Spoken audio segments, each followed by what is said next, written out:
You are now listening to 1 Timothy 4:13 Project with the undershepherds of the Cathedral of Praise Philippines, Pastor David E. Sumrall and Sister Beverley Sumrall with Pastora Alisha Sumrall-Lozano. Good evening. Welcome again to Project 1 Timothy 4. I'm Pastor Sumrall, and on behalf of Pastora A and Sister Bev, thank you for allowing us the privilege of being in your home tonight. Just going through scriptures with you. We're not trying to do exposition, we're just reading and giving the meaning like Ezra did in the book of Nehemiah. So let's get started with Pastora A tonight as she brings us some wisdom from the Book of Proverbs. Welcome everyone, I'm Pastora A, and today we are stepping into the Book of Proverbs where God's wisdom meets daily life. Let's get started.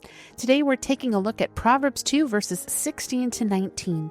It says, "Wisdom will save you from the immoral woman, from the seductive words of the promiscuous woman. She has abandoned her husband and ignores the covenant that she has made before God. Entering her house leads to death. It is the road to the grave. The man who visit her is doomed. He will never reach the paths of life." Now, we see in this passage the key to overcoming sexual immorality is wisdom. Now, in yesterday's verse, we saw that wisdom saves. Not only does it save from those evil with twisted words, but it also saves us from immoral people. Now, what are these immoral people? Well, immoral people are people with, number one, seductive, smooth words. These are words to get you to join in, to convince you, to manipulate you, to entice you. Number two, they help you try to abandon or forsake. Illustration here, her husband. Now, whoever this person is to follow, they have to leave something. They have to turn away from something. She is forsaking her husband, and following her requires that you also forsake something. Now, who should we be following in our life? Good and godly people, right? Now, the third thing that immoral people do, they ignore or they forget. What do they ignore or forget? Promises made. That's what a covenant is. It's simply a promise. These people, their word, their promises, their covenants mean nothing. They are ignored. They are forgotten. So what then is the future of this immorality? Well, number one, the house is road to death. We see this in verse 18. This path is a path that's going to take you towards death, towards destruction. How do we know this? Well, number two, verse 18 and 19 says that the house of this woman, this manipulative person, destroys your future. How do we know this? Well, it says it's the road to the grave, that it's for doom, that they are never going to reach the paths of life. Does this sound like something you want? It doesn't sound like something I want. So, what is the key then? Wisdom. Wisdom is the key to overcoming sexual temptation. Again, when we have the wisdom and the understanding, the joy of the Lord is in us. We are living right. We are following Him. We are living a life that He can bless. So let's apply. If we will keep searching for and applying good and godly knowledge, godly wisdom in our life, then wisdom will keep us safe. It will keep us away from people who want to destroy us and temptation that wants to tangle us up as well. So let's keep looking for that key, wisdom in our life, and it will help us in all that we do. Now, let's head over to Pastor Sumrall. Our Old Testament passage tonight is all of Genesis 34 and 35. One day, Dinah, the daughter of Jacob, and remember, the only daughter, the daughter of Jacob and Leah. All right, so Leah was the first one he got married to by deceit. Went to visit some of the young women who lived in the area. Now, the question is, why did she go by herself? But when the local prince, Shechem, son of Hamor the Hivite, saw Dinah, he seized her and raped her. But then he fell in love with her and tried to win her affection with tender words. Now, can you imagine? And one of the things you're going to see here is he didn't turn her loose. He didn't let her go back home. He held her, he kidnapped her and held her in his home. Then he fell in love with her. Now, my guess is what happens here is he raped this girl, And then he knew what he had done was wrong, so he didn't let her leave the house. So to speak, she was held captive, and he fell in love with her. And he tried to win her affection with tender words. Now that's kind of hard to have tender words after you've raped a woman. He said to his father Hamor, "Get me this young woman, I want to marry her." Soon Jacob heard that Shechem had defiled his daughter Dinah. But since his sons were out in the fields herding his livestock, he said nothing until they returned. Now this is wisdom. Sometimes you hear some very bad, very difficult, very emotional news, and you have to learn to be quiet. Sometimes wisdom is learning when to be quiet. Hamor, Shechem's father, came to discuss the matter with Jacob. Meanwhile, Jacob's sons had come in from the field. As soon as they heard what had happened, they were shocked and furious that their sister had been raped. Now remember, this is their only sister. Shechem had done a disgraceful thing against Jacob's family, something that should never have been done. Hamor tried to speak with Jacob and his sons. "My son Shechem is truly in love with your daughter," he said. "Please, let him marry her." Now notice, he's speaking to the father and the sons. He's trying to stand between two families that are about to go to war. Now, when young people get in trouble, this is the pattern for how the parents should handle things. The parents should talk. In fact, let's arrange other marriages too. You give us your daughters for our sons, and we'll give you our daughters for your sons. And you may live among us. The land is open to you. Settle here and trade here and feel free to buy property in the area. Now, he's trying to tell them, hey, let's become family. Then Shechem himself spoke to Dinah's father and brothers. Now the young man who has done the deed comes to the family. And again, this is something I always teach young men. If you've had sex with a young lady, then you need to go talk to her family, talk to her father, talk to her brothers. Shechem himself spoke to Dinah's father and brothers. "Please be kind to me and let me marry her," he begged. "I will give you whatever you ask. No matter what dowry or gift you demand, I will gladly pay it. Just give me the girl as my wife." But since Shechem had defiled their sister Dinah, Jacob's sons responded deceitfully to Shechem and his father Hamor. Now here's this deceit. And I remember years ago there was a movie called The Patriot.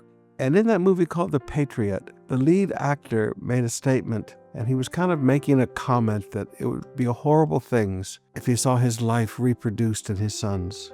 I wonder how Jacob felt as he sees the deceit in his own family and in his own life that he had learned painfully how wrong it was, now reproduced in his sons. They responded deceitfully to Shechem and his father Hamor, to both of them.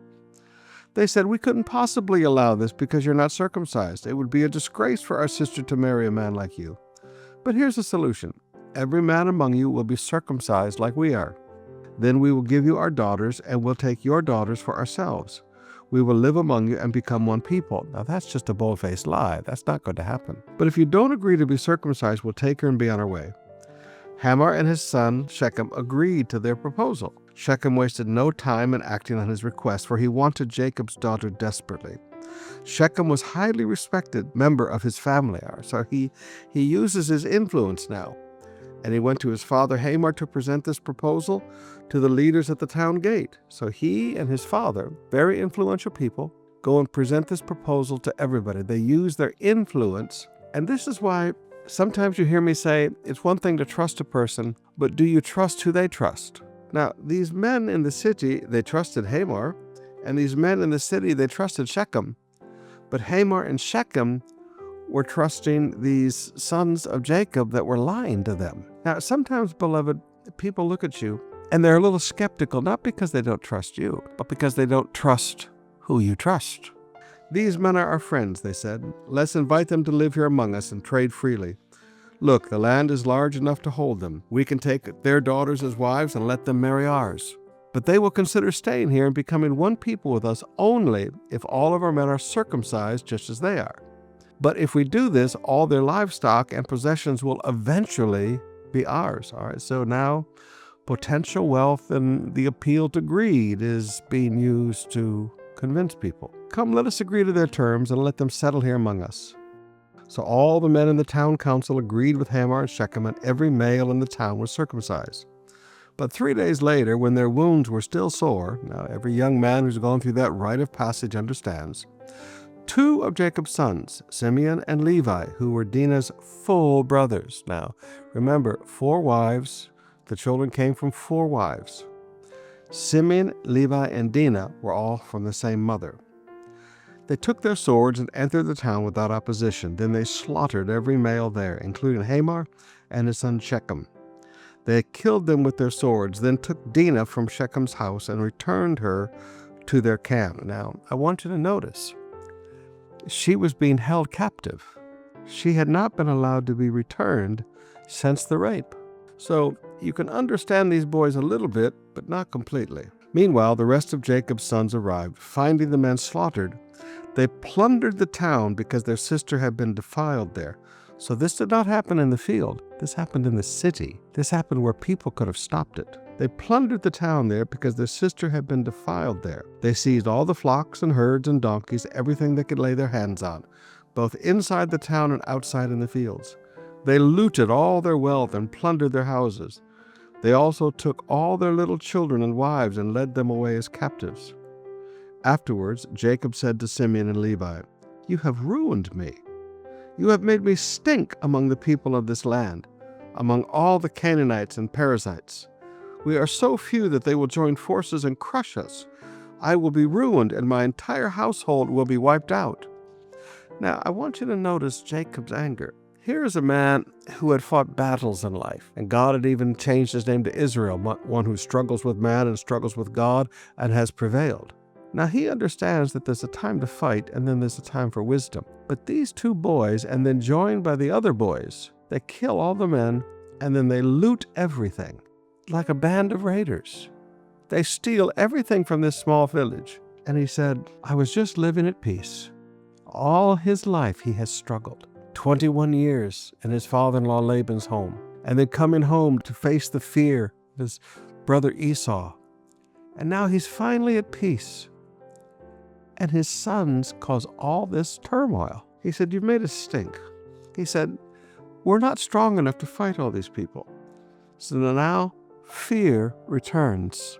Fear returns to Jacob's life. Now, you have to understand, he has been without fear now for some time. But now fear returns. But now the sons respond to their father. Verse 31.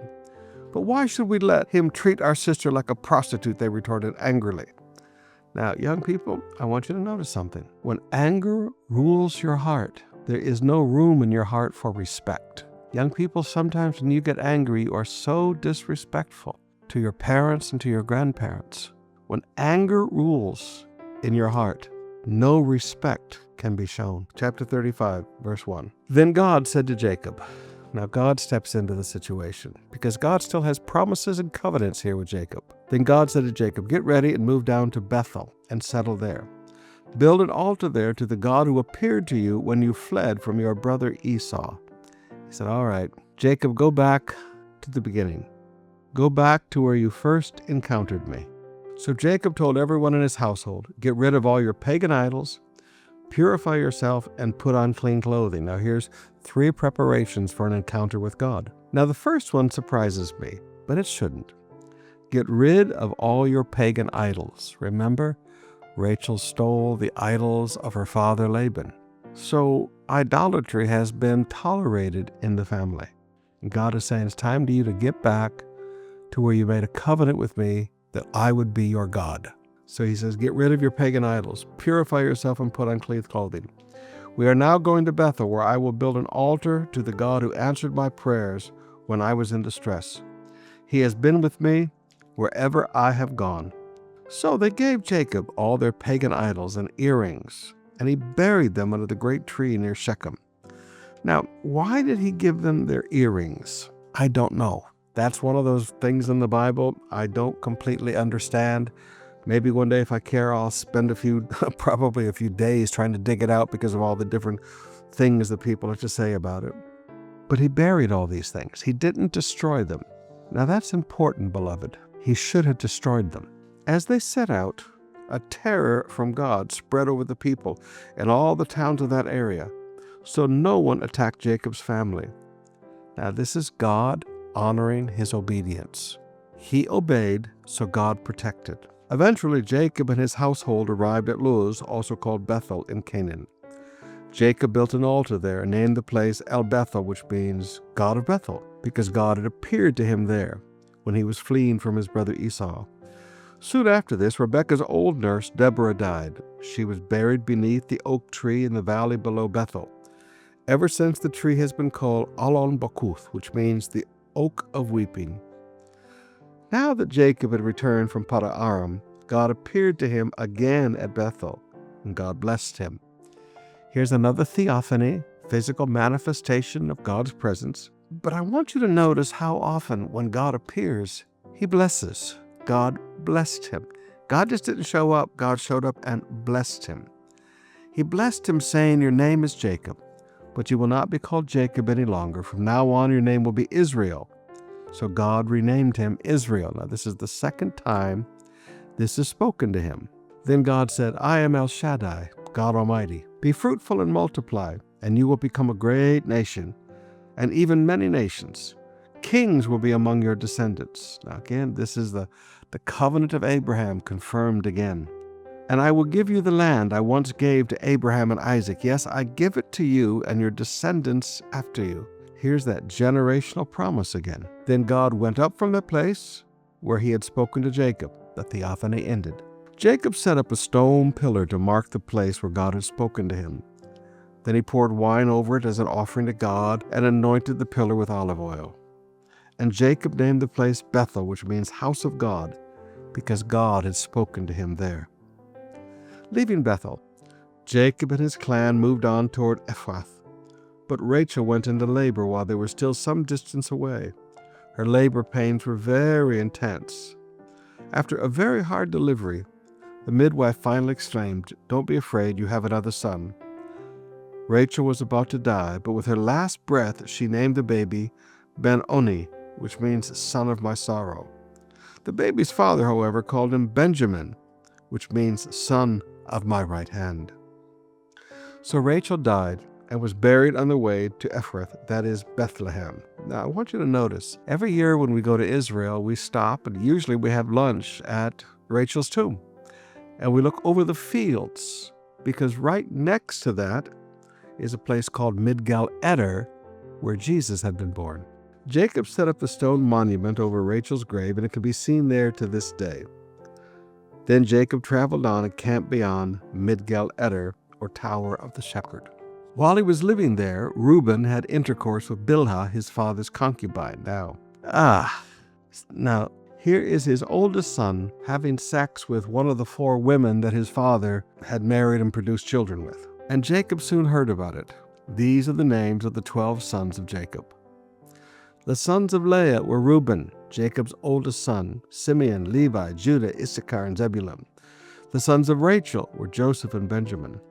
The sons of Bilhah, Rachel's servant, were Dan and Naphtali. So notice, Reuben doesn't have sex with his mother's servant. He has sex with Rachel's servant. The sons of Bilhah, Rachel's servant, were Dan and Naphtali. The sons of Zilpah, Leah's servant, were Gad and Asher. These are the names of the sons who were born to Jacob in Paddan-aram. So Jacob returned to his father Isaac in Mamre, which is near Kiriath Abra, which is called Hebron, where Abraham and Isaac had both lived as foreigners. Isaac lived 180 years. Then he breathed his last and died at a ripe old age, joining his ancestors in death, and his sons Esau and Jacob buried him. Now, a couple of things I want you to notice here. Down near the end of his father's life, Jacob finally returns to his father's household. Now, it's fascinating how much time he spent in the land and never went back to his father's household. He got things right with his brother, but you wonder if he ever really got things right with dad. At the funeral, however, Esau and Jacob came together, and that's what funerals are good for. Funerals are good for bringing people back together and seeing each other again and maybe getting some relationships healed again. Now, beloved, we see a lot of family pain in here. But the thing I would challenge young people over is look at the mess that the brothers of Dinah made. There's other ways to handle things than murdering people, deceiving them and murdering them, because you're sowing things in life that you don't want to reap. And the disrespect showed to a father because of the anger that filled their hearts. Young people, The wrath of man never works the righteousness of God. God clearly teaches us this. Learn to control your anger. Father, in Jesus' name, we don't need an anger management course. We need the presence. Father, I lift you, my brothers, young and old alike, that are having trouble with their anger issues and making messes that tear up families. Father, I ask for your presence to come down. And just like you give wisdom, and just like you change us on the inside out, calm the volcanoes within them, Father. Calm the anger within them, Father. In Jesus' name, amen. Good night. God bless you. We'll see you again tomorrow night. Thank you for joining us today on the 1 Timothy 4:13 project with the under-shepherds of the Cathedral of Praise Philippines, Pastor David E. Sumrall and Sister Beverley Sumrall, with Pastora Alisha Sumrall-Lozano. Catch their podcasts on all leading podcast platforms and listen through DZBR 531 or tune in online at www.bible.radio. The Cathedral of Praise is a church fully committed to Jesus Christ and His Word. Our main campus is located at 350 Taft Avenue, Metro Manila, Philippines. For a full list of COP campus locations and service schedules, visit us at cathedralofpraisemanila.com.ph. Tune in again tomorrow for another inspiring reading from the Old Testament and Proverbs.